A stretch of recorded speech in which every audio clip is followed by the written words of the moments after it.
Okay, I think it's actually started. Hey, welcome to Class 2 in Fluid Mechanics in ME 340. And we're going to cover Chapter 2 today, Properties of Fluids. And so we have a lot of topics. I'm going to try to keep the video short, so there might be a lot of them. So you can see that we're covering in property of fluids. We have properties of fluids: density and specific gravity, the ideal gas law, vapor pressure and cavitation, energy and specific heats. We're not going to go too far into that.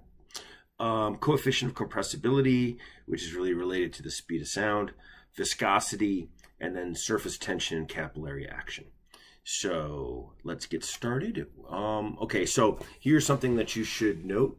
I'm going to give you an equations sheet for exams, and one of the pages has this list of properties. These are from a different textbook, but I think they're nice and concise compared to what's available in our current textbook, which is Sengel. This comes out of Munson. So I think you should become familiar with these. There's certain ones, especially for water. This is the liquid part of it, and this is the gas part of it. And you might want to memorize some properties for water and for air, because it's just they come up so often. So we're going to look through this, and we're going to kind of use this as the linchpin for the stuff that we're going to cover. All right, so in section 2.2, we talk about density and specific gravity. And so out of your textbook, here are some information that's going to be useful to us. So the big idea for specific gravity, I guess I'm jumping the gun, but let's say specific gravity is the ratio of the density of whatever you're looking at to water, right? And water at a specific temperature, we'll keep that as a standard. You could see that if you take a look in the back of the book and table A3 and A3E in the appendix, you could find what is the saturated steam tables portion of the thing. And you could see for the density of water at right around, well, it's getting close to 1,000 kilograms per meter cubed. And so generally speaking, we kind of use 1,000 kilograms per meter cubed as sort of a standard. And then over here we have the density. It's now this is confusing, I understand, but in this textbook they use pounds mass instead of slugs. We're going to try to work it so that we could use either one if we wanted to. I hate the fact that this is very confusing, but it's just the nature of how the United States has kept with the British gravitational and English system. This, I believe, is considered the English system, and you can see that the density, the mass density, in pounds mass, is right around 62.4 pounds per cubic foot. Right, so I'm going to switch over to our notes and start filling them out. And so here are note sheets that I've prepared here. And I made these when teaching this class in another school. So the organization, I'm kind of trying to merge both things. I hope that makes it worthwhile and not confusing. Anyway, density has the symbol of lowercase Greek letter rho. It's, of course, mass per volume right there. So just fundamentally we're defining it, and I'm using the capital V with a cross for volume. So sometimes it's easier for us, for whatever reason, to use a specific volume. When we say specific, anytime we say specific, there's a good chance what they mean is divided by mass, right? And so we use sort of like the script lowercase v, and we go 1 over the density, right? So it's just the inverse of these, and of course that means that it's the volume divided by the mass, right? So sometimes we might want to go density, sometimes we might go specific volume. Make sure that you understand that it varies greatly with temperature and pressure because of the ideal gas law. Density does for gases, and it does vary a small amount for liquids, as we've already kind of seen in the saturated steam tables. A very small amount, but it does vary. It does contract and expand as a liquid.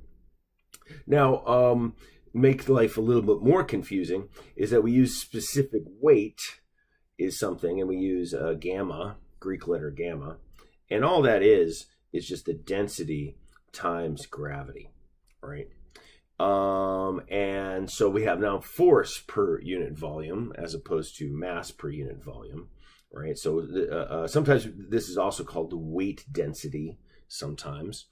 And just to cover what we consider gravity is 32.2 feet per second squared, right? And in physics, you might have left off the 2 or something like that. Sometimes they go 32.1 maybe, but engineers typically use this in engineering courses. And then we have 9.81 meters per second squared. And a lot of physics leave off that one, but let's just kind of everybody stay on the same page and use the same stuff. And it does, of course, gravity does vary with elevation, right? Just a little tiny bit, but it does. But these are like the kind of the standards that we use in engineering textbooks. Just we could rewrite specific weight if we want to think about it in different terms. We could say that this gamma is equal to the weight divided by the volume, or just take the mass times gravity and divide it by the volume. Now I'm going to cover the issue of mass units. I'm not sure I'm going to do it in this video. It might be the next one. I think when I go through the ideal gas law is where I'm really going to hit this home, and I think I'm going to find a way to communicate this that'll keep it organized and try to remove some of the confusion. Now, as I alluded to before, specific gravity, right? We had specific weight, which is really just or weight density, you can think of it. Now, specific gravity is a unitless or dimensionless, I should say, term, because it just takes a ratio. And I don't know if there's many books that have a symbol for it, so we just call it capital S, capital G. And we're going to take the density of whatever fluid we're looking at, and we're going to divide it by the density of water. I'll go H2O at 4 degrees centigrade is or Celsius is the it's kind of the standard to use right there. And the commonly accepted, even though it didn't show that way in the saturated steam tables, is to take 4 degrees Celsius and call it 1,000 kilograms per meter cubed, right? It's just going to be a very, very small amount difference from that 1,000, but that's sort of the standard to use. And then if we're going to do it in, let's say, British gravitational, okay, so I'm going to go at 40 degrees Fahrenheit, which is pretty close to 4. I think this is actually 39.2 degrees. We go 1.94 slugs per degree Fahrenheit. Now, did I say degree Fahrenheit? I'm losing it. I meant cubic feet. My bad. Wish I could edit that out, but this won't let me. So let's see. We could also say the specific weight is also a good thing to know. At 4 degrees Celsius is going to be 9,810, of course, right? Because we're multiplying density by gravity to get specific weight. And that would be newtons per cubic meter. And then also one last one here. We would have 62.4 pounds per cubic foot, right? So that's for the specific weight, I should say. And we could also find the specific gravity if we wanted to by taking whatever specific weight of whatever fluid and dividing it by a standard specific weight, right? So it's either way. Either take the density divided by the density or the specific weight divided by the specific weight. But it really kind of gives you a relative feeling for what these are. Now, okay, so maybe I lied to you. I got maybe 5 more minutes left until I think the video would go too long. Maybe I'm going to jump to, I'll make a separate video for ideal gas. Well, then maybe, no, okay, let's see how long it takes. All right, so I'm trying to switch back over to, no, don't open Excel. I didn't mean to click that. It's going to open Excel now. Stop. Okay, so here they are in the tables. right? The tables that you're going to have available to you for in the liquid tables that you'll have available during exams. And so you could see here's the density and specific weight, and we're using slugs per cubic foot. And that becomes the big issue, is using slugs versus pound mass. But here's for water right here. You can see this 1.94 slug per cubic feet, 62.4 pounds per cubic foot. And then for the density, they're going 999. You can use 999. Very, very small, 0.1% difference, I think. Or 9.8 is what they're calling it right here, instead of 9.81. Yeah, I forgot that it made those changes. So, and then for the density of ideal gases right here, we'll note that we're going to look up in those tables and find that same density term and same specific weight right here, and we're dividing that by water. We'll look at these values. They're worth taking out. Mostly it's air that we want to try to maybe get a hold of. But one of the problems we're going to have to watch out for our units when it comes to the gas constant, right? That's especially kind of messy when it comes to the table you'll be using for exams versus what is used in the textbook, right? It's a pretty messy type of thing in US units. So let's see. Okay, so here's what's in the book for a gas constant. They use,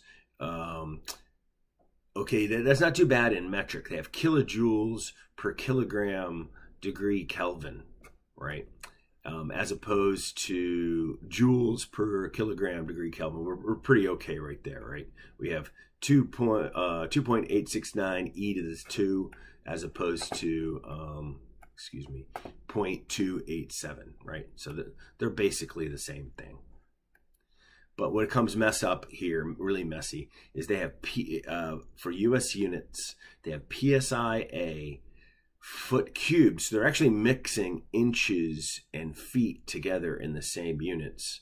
And then that's on a per pound mass degree Rankine, as opposed to foot pounds per slug degree Rankine. All right, so we're going to have to try to figure those out. But here I found this from, I think it was like the University of Colorado or something. Somebody had, I grabbed this out of here. This is a great way. So I'm going to include this as well on the equation sheet. So I'm going to modify the equation sheet and put this on there, because we're going to use these unity conversion factors to try to resolve this what we could call English system, which uses the pound mass, and the British gravitational system, which uses slugs, right? And I'm going to try to make it so it works together, because I know in dynamics class we use slugs. I know in thermo class you use pounds mass. So we need to really resolve this. Fluids is kind of its own thing. In the textbook I used to use, Munson, they use slugs. In this textbook, Sengel, they use pounds mass. And I recognize it's difficult, but hopefully by trying to organize our thoughts, and we can make this, we can keep this straight. So for the rest of your engineering career, you can come back and you could use what we're going to do to try to keep it straight. So that's enough for this video. I'm going to cover ideal gas law in the next, and we'll refer back to and talk some more about this gas constant. So let's see, what was the next slide? Oh, that's that. So anyway, we'll see you soon, and we're done recording.